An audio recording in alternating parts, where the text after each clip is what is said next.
자리 나 주인공이 이와 후보 행위 용답 시수의 진리수 신 후든 용 내수 내신지 쉬워진 주기 지소나 자리 님기 믹스비 가다된 님치 이미디 나체의 지소나 자라게 합기 이제 끝이 시리 나렌다 모디 땅 신 후련 행위수 재미들로 주기 지소기 관련 이제 회생도 같이 지소 이거리 지소 회생나 해외라 전발을 쓰시오.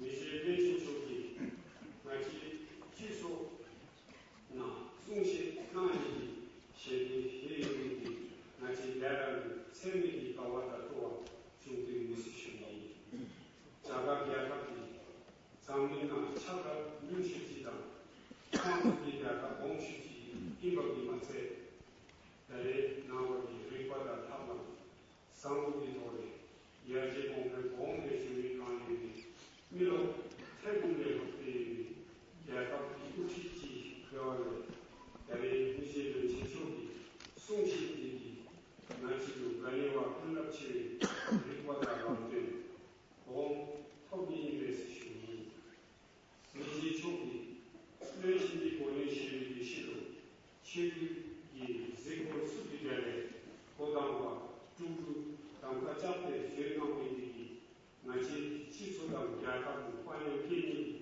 시를 주기로 쓰시니 대양 주가 자가 야당 이기 바나 펜슨 플로테다 이치디 토네 냥들 생기 특남 당서일이 딱생이 쓰시니 다른 미세변 신조 나차리 지소나 전남미들이 계약합니다. 주변의 특남 해결한 당사자들이 항상 보험주모 쓰시니 야간나 망수기의 운예의 농어 두탑지의 마주리칼 여지 마주리 꼭수 제기 계약하고 충분지 베네들이 공들기 주변의 동련되고 레아션 특가 퇴시들이 쓰시니 이루 자가신다 미스기 혼에 동루 제기 잡수 남들된 나체를 야갑나 몬수기의 진진 소이다 미대 변조 공들 땅이 레나스는 제슈 해리들이 주제수가 레아션의 특가 퇴시들이 쓰시니 내려래 자가 야갑은 마치 주미 계약이 쌍주를 되기까지 가서 주어기 맛에 자가기 혼에 프로그램을 잡수수 진실 매파 초투대라 나오게 되어와 있으시니 그 계약이 자가기 킹세 짜실지 배울래 자가기 계약은 태감지 사투리 자리는 망수들이 주제수 시대의 도로 자가 미세 속과 비제비 주제 내신의 소비들 같이 예선진이 통명지 고지 있으시니 자가계약이 미로장 세이 재산의 지루 공식지인데 동일되고 레아시트는 자가기 망수기 윤루디 미실제당 로터비 중리 레아시트인데 쓰시니 미제대 진수 우치 람대상무기는 자가계약하는 나를 중만용들이 야시 공백 주제 중수들이 롯데다 이치를 쓰시니 자가기 대수들이 타키체비 주제 해든지 계약합 두계약합 짱지를 멤버 나제레이 운수당 내외국의 계약합 진수를 톱수고 쓰시니 내외의 미제대 제쪽이 차가 가지가 나오게 타키체비 주제 중수들이 다시 나가고 있으시니 지우라 내신 시리 나른다 모디 초기 나시 지손 회수나 숭신나 빛깔이 장나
की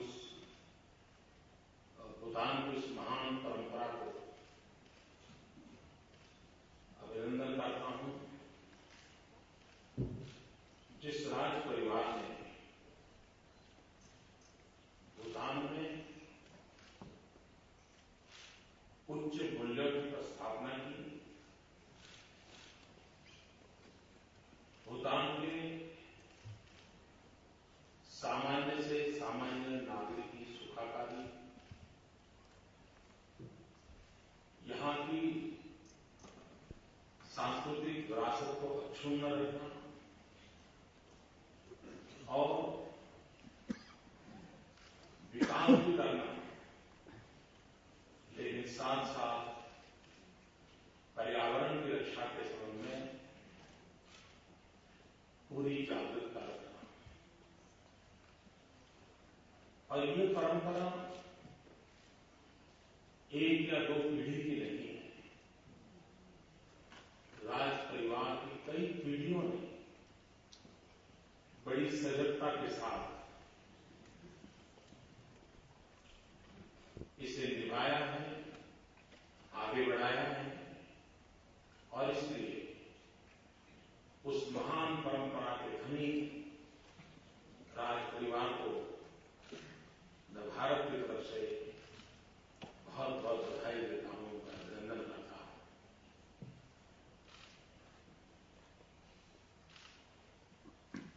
विश्व का जो आज मानस है और खास करके पिछली एक शताब्दी में सत्ता का विस्तार, राजनीति का केंद्रीकरण, करीब करीब पिछली पूरी शताब्दी इसी प्रकार की गतिविधियों से भरी पड़ी है। लेकिन भूटान अपवाद से जो हुआ है, भूटान में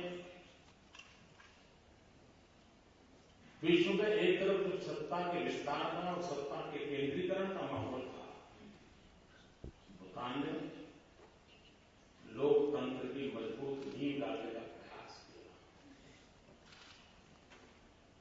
विश्व के कई भूभागों में सत्ता हथियाने के निरंतर प्रयास चलते रहते हैं। विस्तारवाद की मानसिकता से ग्रस्त राजनीति चलती है। तब भूटान ने बहुत ही उत्तम तरीके से लोक शिक्षा के माध्यम से जनमन को धीरे धीरे तैयार करते हुए, संवैधानिक व्यवस्थाओं को विकसित करते हुए यहां लोकतांत्रिक परंपराओं को प्रस्थापित किया। 7 वर्ष लोकतंत्र के लिए कोई बहुत बड़ी उम्र नहीं, लेकिन 7 वर्ष के भीतर भीतर भूटान ने संवैधानिक मर्यादाएं, लोकतांत्रिक मूल्यों और लोकतंत्र के अंदर सबसे बड़ी ताकत होती है स्वयं शिस्त। नागरिकों की तरफ से स्वयं शिस्त, राजनीतिक दलों की तरफ से स्वयं शिस्त, चुने हुए जनप्रतिनिधियों की तरफ से स्वयं शिस्त और स्वयं राज्य परिवार की तरफ से भी स्वयं शिस्त। ये अपने आप में एक उत्तम उदाहरण के रूप में आज दुनिया के सामने प्रस्तुत है। और इसी के बाद 7 साल के भीतर भीतर यहां का लोकतांत्रिक प्रक्रियाएं, यहां की संसद की गरिमा, यहां के जनप्रतिनिधियों के प्रति सामान्य मानव की आस्था उत्तरोत्तर बढ़ रही है। मैं इसे शुभ संकेत मानता हूं। 7 साल की कम सत्ता परिवर्तन होना, ये अपने आप में यहां के नागरिकों की जागरूकता का उत्तम परिचय है। जहां है वहां से अच्छा करने के लिए, ज्यादा अच्छा करने के लिए, जवाबदेही तय करने के लिए यहां के मतदाताओं ने जो जागरूकता दिखाई है, वे स्वस्थ लोकतांत्रिक परंपरा के लिए मैं शुभ संकेत मानता हूं। भारत में भी अभी चुनाव हुआ है। दुनिया का सबसे बड़ा लोकतंत्र है।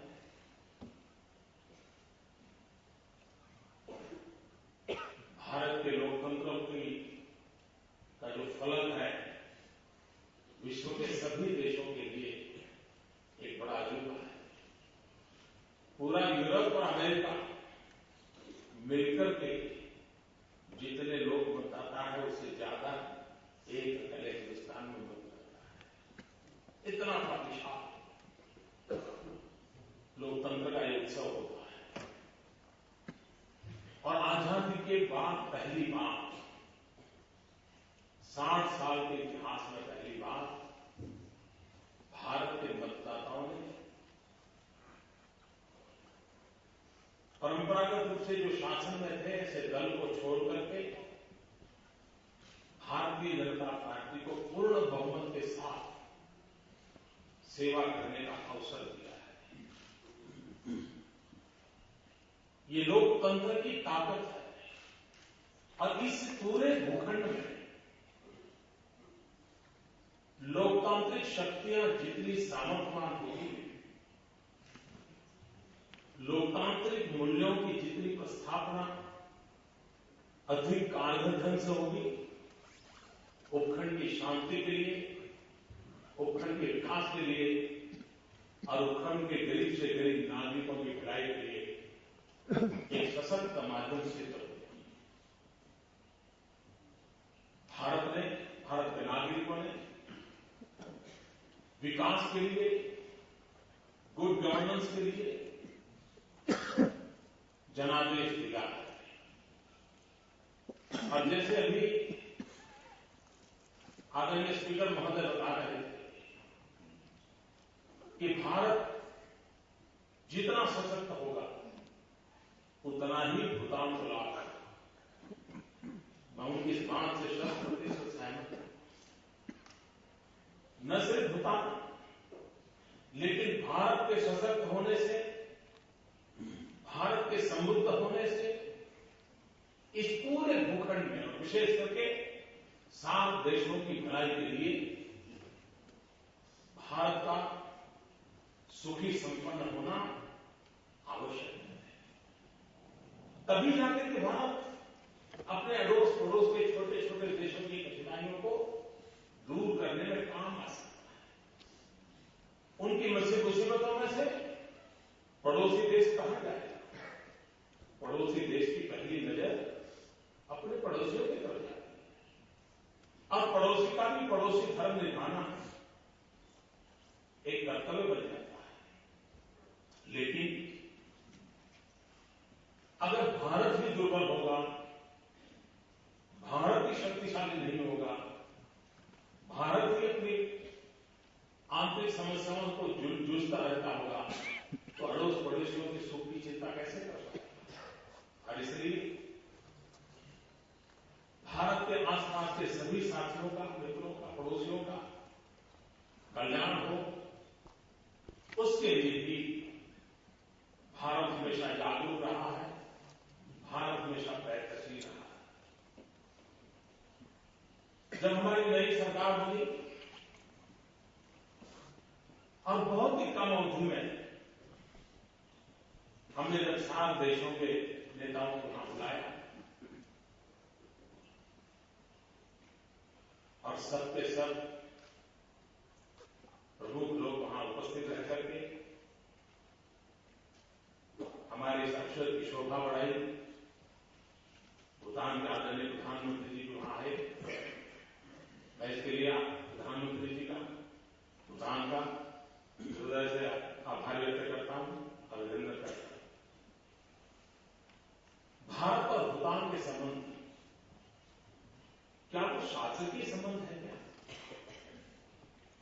अगर हम ये सोचें कि ये शासन व्यवस्थाओं के संबंध है तो शायद हमारी गलतफहमी हो।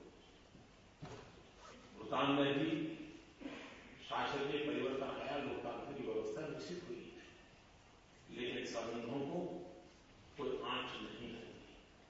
भारत में भी कई बार शासन व्यवस्थाएं बदली है, लेकिन भारत और भूटान के संबंधों को कोई आंच नहीं आई। और उसका कारण भारत और भूटान के संबंध सिर्फ शासकीय व्यवस्थाओं के कारण नहीं है। भारत और भूटान के संबंध सांस्कृतिक विरासत के कारण है, सांस्कृतिक परंपराओं के हमारे बंधनों के कारण है, हमारी सांस्कृतिक एकात्मता के कारण है। हम एक इसलिए नहीं है, हमने सीमाएं खोली है। हम एकता की अनुभूति इसलिए करते हैं कि हमने अपने दिल के दरवाजे खोल करके रखे हैं। भूटान हो या भारत, हमने अपने दिल के दरवाजे खोल करके रखे हैं, तभी तो हम एकता की अनुभूति करते हैं और इस एकता में ताकत की अनुभूति करते हैं। और ये शासन व्यवस्थाओं के बदलने से दिल के दरवाजे बंद नहीं होते हैं, सीमा की मर्यादाएं पैदा नहीं होती है। भूटान और भारत का नाता उस अर्थ में एक ऐतिहासिक धरोहर है, और भारत और भूटान की आने वाली पीढ़ियों ने भी इस ऐतिहासिक धरोहर को संभालना है, संजोए रखना है और उसको और अधिक ताकतवर बनाना है। भारत की नई सरकार, भारत के कोटि-कोटि जन इसके लिए प्रतिबद्ध है। मैं कल भूटान आया, भूटान की मेरी पहली यात्रा है। अब प्रधानमंत्री बनने के बाद और इतनी चुनाव में अच्छी स्थिति बनने के बाद, इतना बढ़िया जनादेश मिलने के बाद किसी का भी मोह कर जाता है कि दुनिया के किसी बड़े ताकतवर देश में चले जाए, दुनिया के किसी समृद्ध देश में चले जाए, जरा और वाहवाही हो जाएगी, ये लालच हमारे पास स्वाभाविक है। लेकिन मेरे अंतर्मन से आवाज उठी, मैं भारत के प्रधानमंत्री के रूप में पहली बार तक कहीं जाऊंगा तो भूटान में जाऊंगा। इसलिए मुझे ज्यादा सोचना नहीं पड़ा, कोई योजना नहीं बनी, ये मेरा सहज कदम था। सवाल तो मेरी आत्मा मुझे तब पूछती कि आप भूटान गए क्यों नहीं, क्योंकि अपनापन का इतना नाता है, और यही नाता है जो मुझे आज आप सबके बीच आने का सौभाग्य दे रहा है।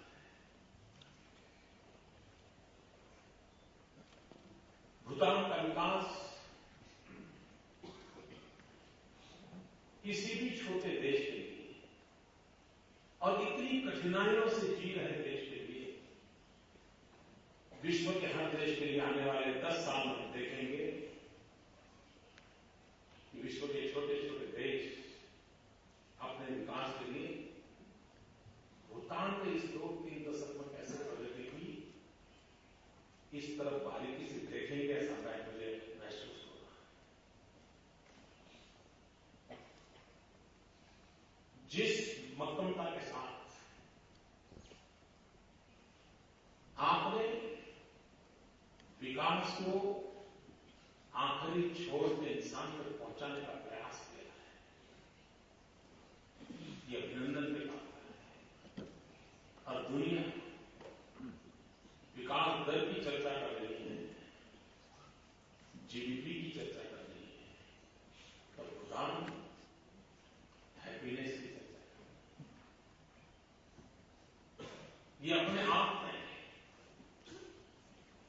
शासक के दिल में आखिरी छोर पर बैठे हुए व्यक्ति की कल्याण की भावना न होगी तो ये हैप्पीनेस की कल्पना नहीं होती। और इसलिए रास्ते बन जाए, पानी के नल लग जाए, स्कूलें खुल जाए, अस्पताल बन जाए,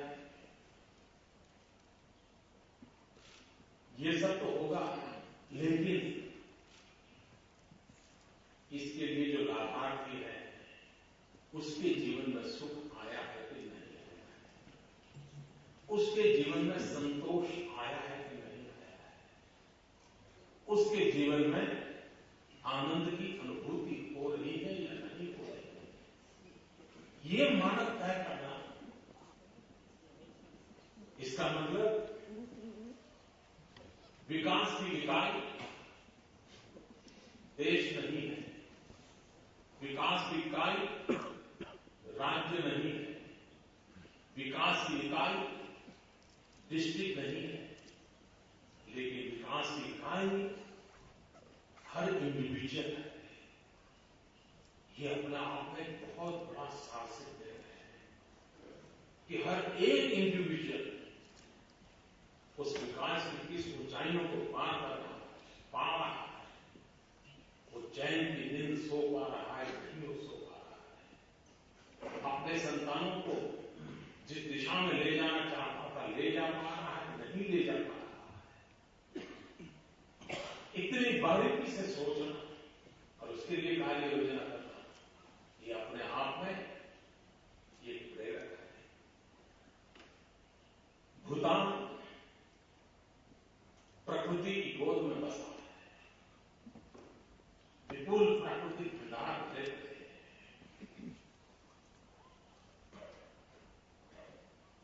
साथ साथ भूटान ऊर्जा का स्रोत भी है। पिछले कुछ वर्षों में भारत और भूटान ने मिलकर के ऊर्जा के क्षेत्र में एक मजबूत पहल की है। उस पहल को हम और आगे बढ़ाना चाहते हैं और भूटान में हाइड्रो पावर के माध्यम से बिजली उत्पादन करके न हम सिर्फ भूटान की आर्थिक स्थिति में सही कदम उठा रहे हैं, इतना ही नहीं है, और न ही हम भारत के भूभाग का अंधेरा छाटने के लिए काम कर रहे हैं, इतना सीमित नहीं है। भारत और भूटान का एक संयुक्त प्रयास ग्लोबल वार्मिंग से जूझ रहे मानवता के लिए, ग्लोबल वार्मिंग से जूझ रहे पूरे विश्व के लिए कुछ न कुछ हमारी तरफ से कंट्रीब्यूशन का एक सात्विक प्रयास है। एक सस्टेनेबल विकास की दिशा में एक बड़ी ताकत के रूप में है। मैं आशा करूंगा कि दुनिया भारत और भूटान के संयुक्त प्रयास को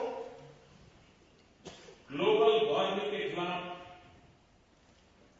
हमारी इस लड़ाई को, मानव जाति के कल्याण के लिए हमारे प्रयास को, भावी पीढ़ी के कल्याण के प्रयास के लिए उसे देखा जाएगा, ऐसा मुझे विश्वास है। मुझे इस बात की खुशी हुई कि 2014 में भूटान अपने बजट की काफी राशि शिक्षा के लिए खर्च कर ले जा रहा है। इसका मतलब यह हुआ कि भूटान आज की पीढ़ी के सुख की नहीं, आने वाली पीढ़ियों के हैप्पीनेस के लिए भी आज बीज बो रहा है। दुनिया में कहावत प्रचलित है कि जो लोग एक साल का लिए सोचते हैं वे अन्न की खेती करते हैं, जो लोग 10 साल के लिए सोचते हैं वो फूलों फलों की खेती करते हैं, लेकिन जो पीढ़ियों की सोचते हैं वे मनुष्य होते हैं। शिक्षा ये अपने आप में मनुष्य होने का उत्तम से उत्तम प्रयास है, जिससे उत्तम नई पीढ़ियों का निर्माण होता है। मैं इस सार्थक प्रयास के लिए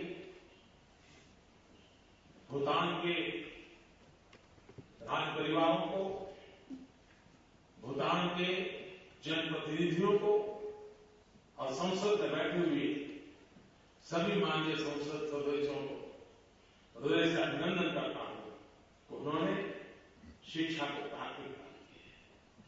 अब जब आप 2 कदम चले हैं तो हमारा भी मन करता है कि एक कदम हम भी आपके साथ चले हैं, और इसलिए शिक्षा को आधुनिक टेक्नोलॉजी से जोड़ने के लिए,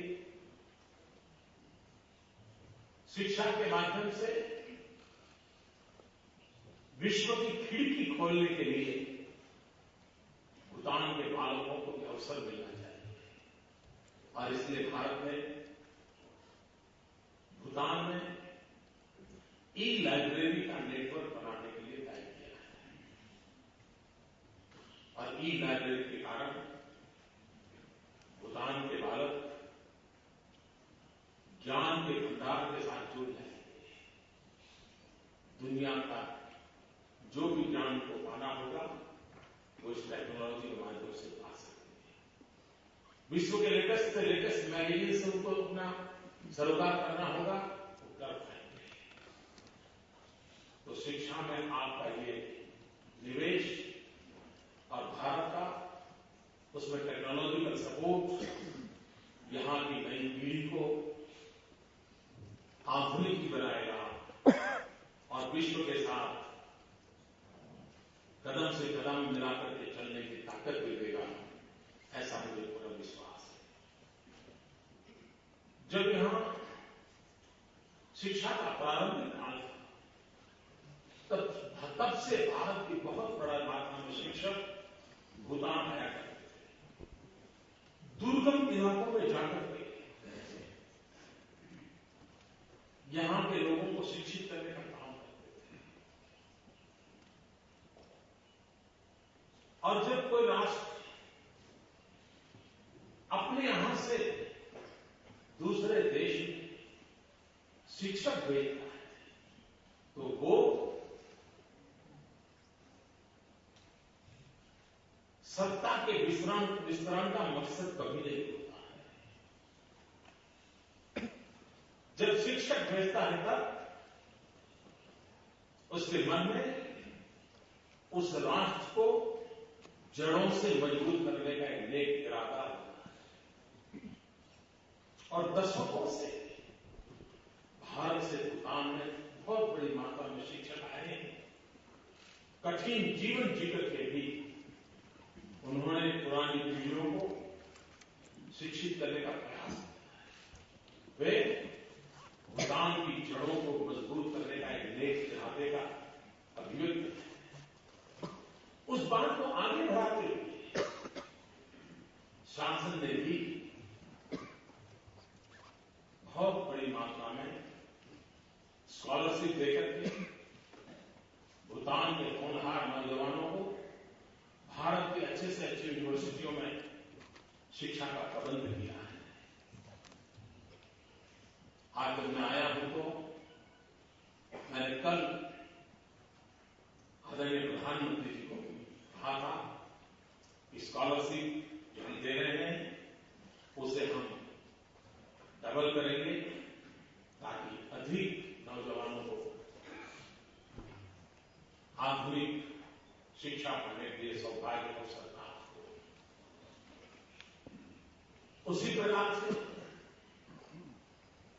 हमने कुछ और तरीके भी आगे की दिशा में सोचना होगा।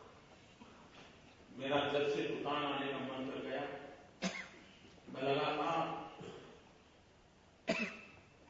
भूटान के साथ अपने संबंधों को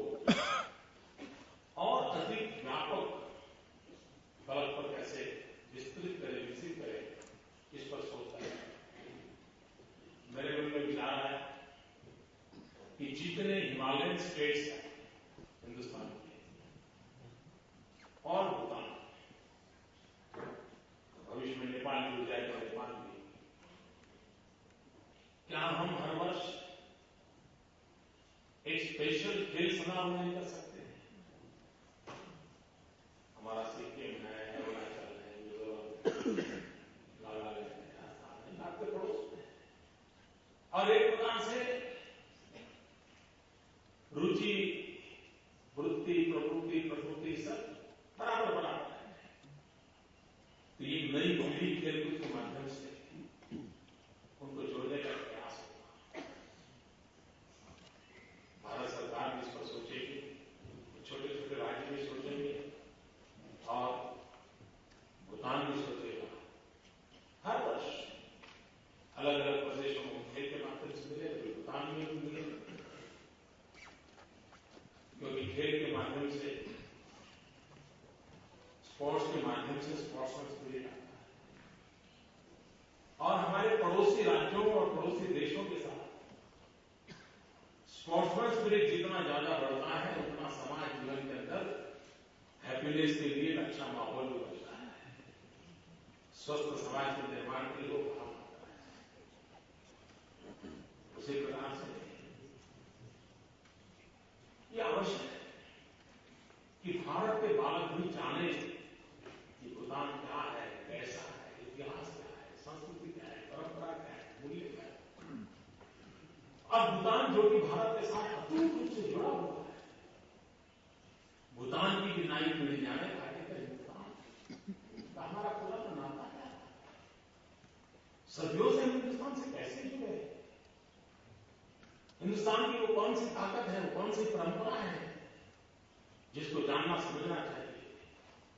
क्या न हम आधुनिक विज्ञान और टेक्नोलॉजी के माध्यम से प्रतिवर्ष भूटान और भारत के बालकों के बीच क्विज कॉम्पिटिशन करें, बड़े समारोह आयोजित करें, हमारे नौजवान तैयारी करें, एक दूसरे देशों की बारीक जानकारियों के क्विज कॉम्पिटिशन हो, उस स्पर्धा में उत्तीर्ण हो नौजवान। मैं देख रहा हूं कि भूटान में काफी लोग हिंदी समझ लेते हैं, क्योंकि बहुत बड़ी मात्रा में हिंदुस्तान पढ़ने के लिए जाते हैं। अब हिंदुस्तान में पढ़ने के लिए जाते हैं, अगर उनको थोड़ा वहां की भाषा का ज्ञान प्रारंभिक रूप में परिचित हो जाए तो उनको पढ़ने में बहुत सुविधा पड़ती है। इसको हम कैसे आगे बढ़ा सकते हैं, इस पर हम सोच सकते हैं। भारत का सैटेलाइट टेक्नोलॉजी क्या लद्दाख के हमारे भूटान के विकास के लिए काम आ सकती है क्या? स्पेस टेक्नोलॉजी के माध्यम से भारत भूटान की कोई और मदद कर सकता है क्या?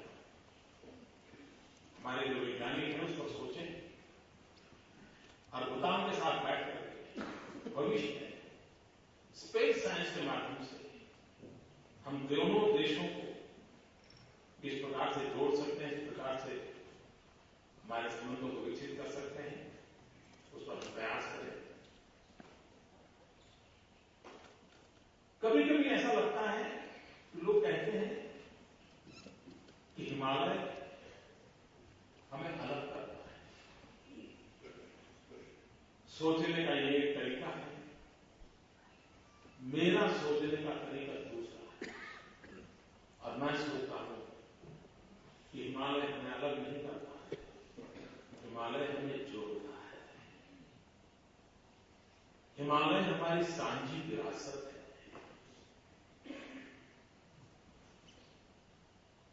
हिमालय के उस पार रहने वाले भी हिमालय को उतना ही प्यार करते हैं जितने हिमालय के इस छोर पर रहने वाले करते हैं। दोनों तरफ बसे हुए लोग हिमालय के प्रति उतना ही आदर और गौरव की अनुभूति करते हैं। दोनों तरफ के क्षेत्रों के लिए हिमालय एक शक्ति का स्रोत बना हुआ है। हिमालय से दोनों को बहुत लाभ मिला है। समय की मांग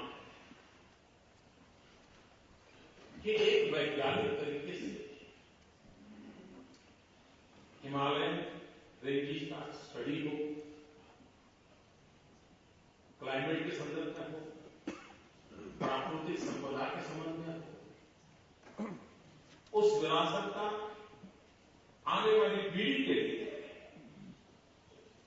कैसे उपयोग किया जा सके, भारत ने आने वाले दिनों में सोचा है एक तो national action plan for climate change, दूसरा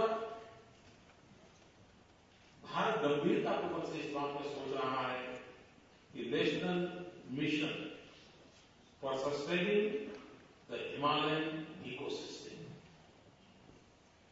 लेकिन ये अकेला भारत नहीं कर सकता, अड़ोस पड़ोस के सभी देशों ने मिलकर के इसको करना होगा और हम इसके लिए संयुक्त रूप से कैसे आगे बढ़े उस दिशा में हम सोचना चाहते हैं। हमारी सरकार ने और भी इनिशिएटिव लेने के लिए सोचा है। हम चाहते हैं कि एक central university of Himalayan studies इसका इनिशिएटिव लिया जाए और एक central university for Himalayan studies के माध्यम से यहां के जनजीवन, यहां के प्राकृतिक संप्रदाय, यहां पर आने वाले परिवर्तन, इसमें से मानव जाति के कल्याण के लिए क्या किया जा सकता है, एक फोकस सब्जेक्ट बना करके इसको कैसे आगे बढ़ाया जाए उस पर हम सोच रहे हैं। और मैं मानता हूं इसका लाभ आपको भी बहुत बड़ी मात्रा में होगा। टूरिज्म एक ऐसा क्षेत्र है, भूटान टूरिज्म डेस्टिनेशन बन रहा है। मैं हमेशा मानता हूं दुनिया के पुराने इतिहास काल से देखे, पुरातन काल से देखे, इक्के दुक्के भी टूरिस्ट साहस के लिए निकलते थे। कभी चीन से हिमन सिंह निकला होगा, कभी वास्को दी गामा निकला होगा, कई लोग हर एक के देश के इतिहास में कोई ऐसे महापुरुष मिलेंगे जो सदियों पहले कठिनाइयों के बीच विश्व भ्रमण के लिए नई चीजें खोजने के लिए वो वहां से लेकर अब तक हम देखें तो टूरिज्म ने बीती हुई कल को और वर्तमान को जोड़ने का प्रयास किया, सफल प्रयास किया। टूरिज्म ने एक भूभाग को दूसरे भूभाग से जोड़ने में सफलता प्राप्त की है।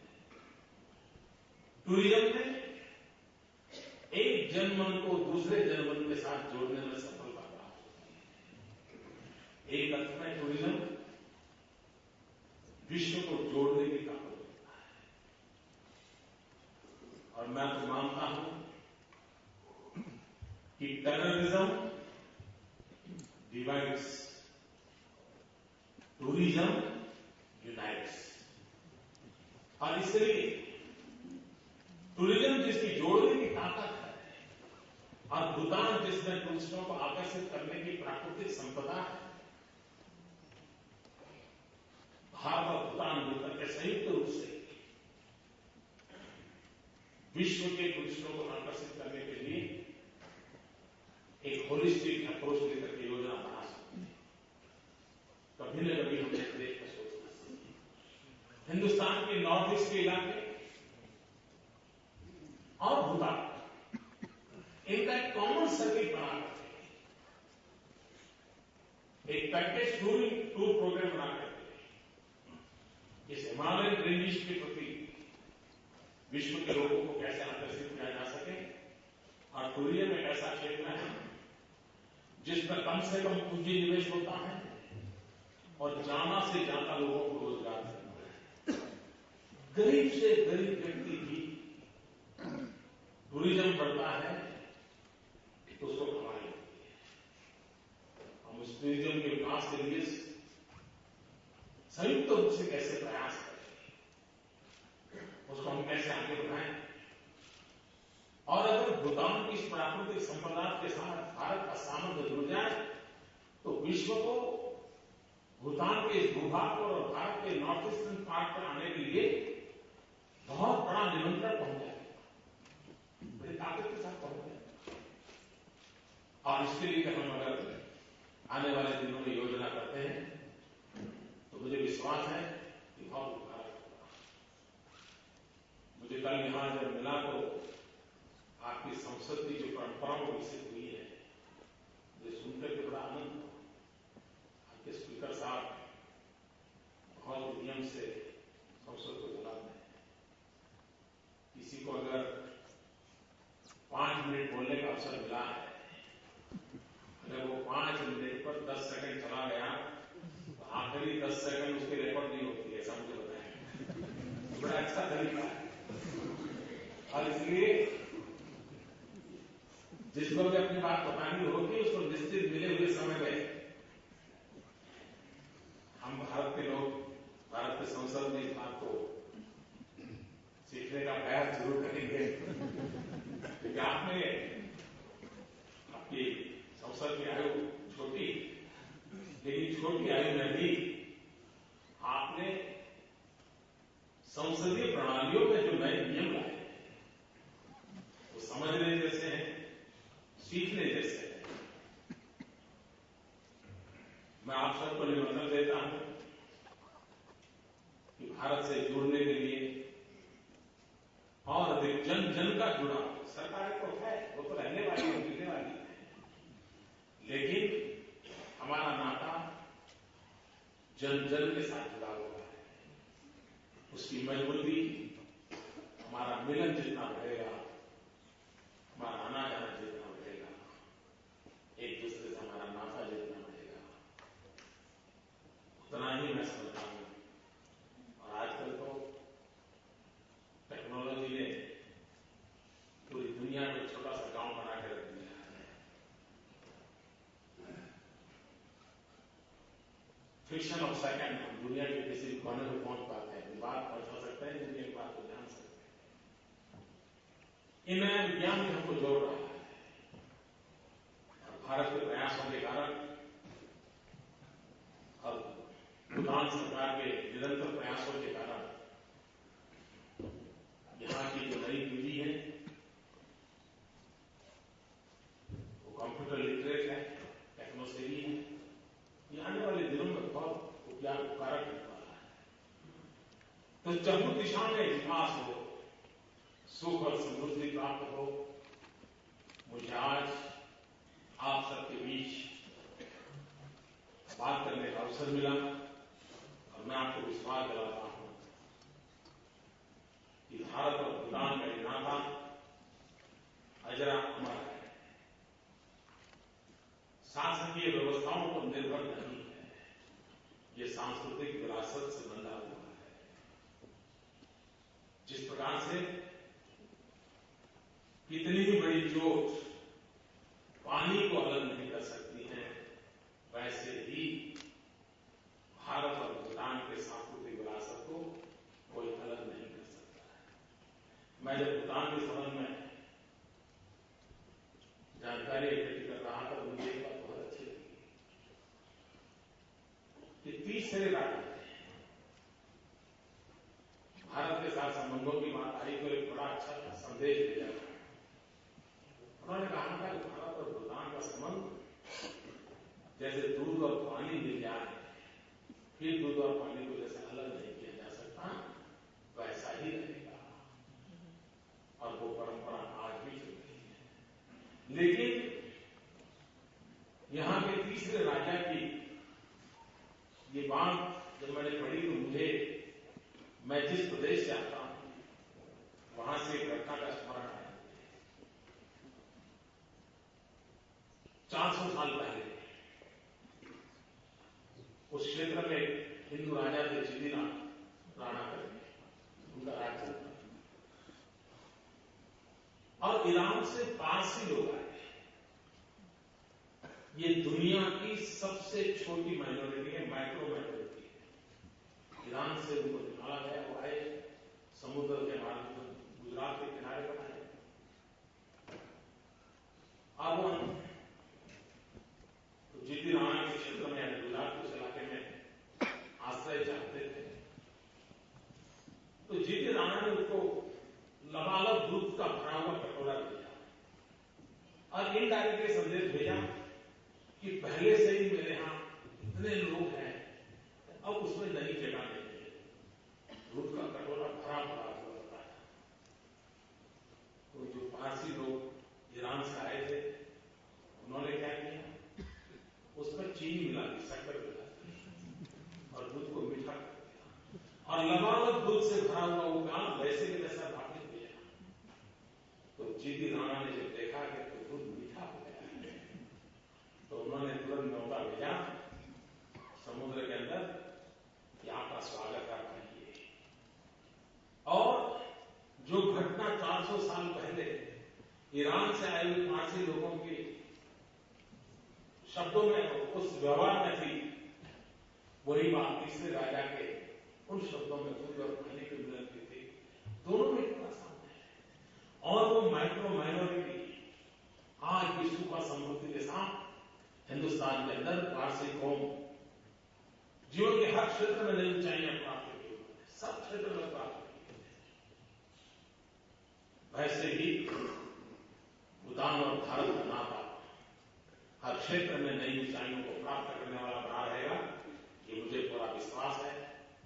मेरी तरफ से भूटान वासियों का मैं अभिनंदन करता हूं। कल एयरपोर्ट से यहां तक 50 किलोमीटर तक जो स्वागत और सम्मान किया है भूटान के लोगों ने, जो उमंग और उत्साह देखते बनता था। मैं इस स्वागत और सम्मान के लिए भूटान का नागरिकों का हृदय से अभिनंदन करता हूं, आभार व्यक्त करता हूं। और आप सबके बीच आने का मुझे अवसर मिला, आपसे बात करने का मुझे अवसर मिला, इसलिए आपका भी मैं आभारी हूं। राज परिवार ने जिस प्रकार से स्वागत और सम्मान किया, राज परिवार का भी मैं बहुत आभारी हूं। आप सबको बहुत बहुत धन्यवाद। काशी पहले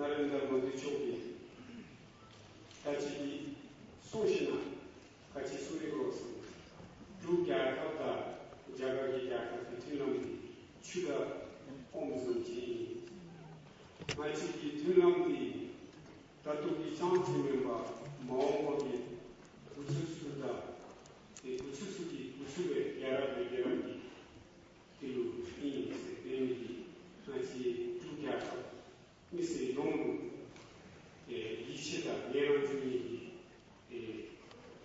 수치 나오는까지 지혜수시 디마세 다통기 잡조를 가지나니 마음고기 구수가 구수수기 될래 야감이 기술놈들이 잡조들이 그들의 세이나 이 수시 맞은 수비그 야 수시 나지 잡술 미스수기 까네 그러니까 세상이나 수가 이제 루치치 수미기나 양자기 지수기 가지고 가리가서 주인같이 같이 성남기가 되게 주의가 있었지 같이 렌첸조 자가기 렌첸의 멤버 같이 친하지 이미 계시기 납된 친구 나도 손집에 소리 그러니까 이래 소모스 같이 자가기 실투수기 평가사설이 공기 투수 개라 모치 장애 송림 에너지가 이치 시진의 수준이 다 이래는 주다 소비기 기승기에 가린 가슴이 예수 피니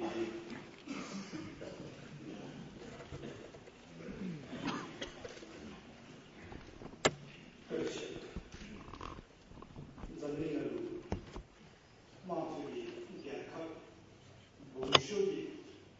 렌친이 자기시 니 캐치들이 머저리를 지고다 주주지 내리 주기 지속이 속한 니 해주나 수시 비난을 힘이 여기 같은데 자들이 렌친 이제 나라가 모두 초도 나기 때려가서 주의 이제 렌친이 나지 주기 국고를 마치 남루기 중공다 차 남세도 투명 순남이 까지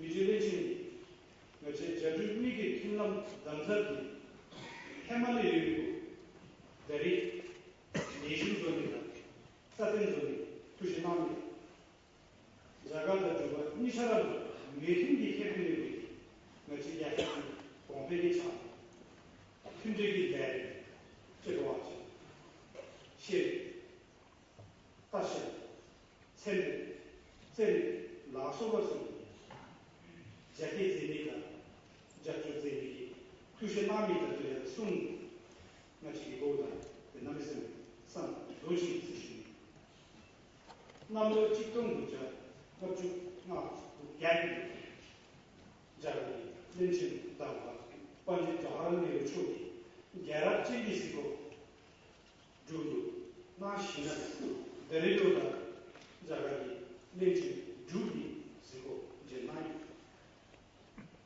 人情的人的时候人。팀은 많이 받아. 야채 주의를 다리 미지 텐션 나는 나를 모두 초기 지고디 믹서기 팀은 많이 받아. 데미지 주고미야. 데미지 주 고담바 주의 맞세. 데미지 자기 시시는 시계 하는 지고다 주 제발 데미지 이거다.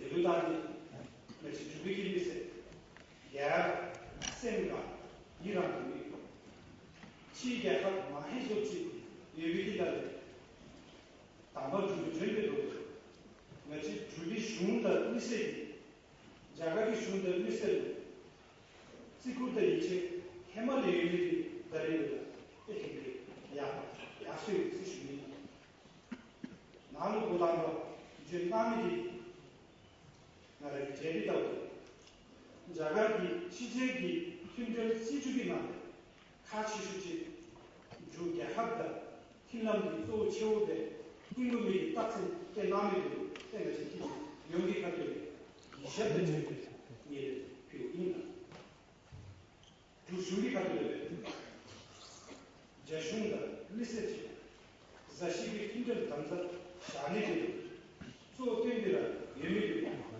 지속이 가는데 이란 예비군 대자초에 수입을 해주고 대자초 예고미 해말 른쟁기 주기하고서다 나대밀에 묘마다는 것이 시작돼 그래서 치 약하게 틀리게 시주기 시대는 못마디 자가 중다 미세다 힘들 샤니 힘배 투시나 차라 제신 유미 때문에 지소가 슈니 지소 중대라 이 수준이 또 이제 소망 순간 자다 주기 핀란드 시대적인 핀란드 장치면 또된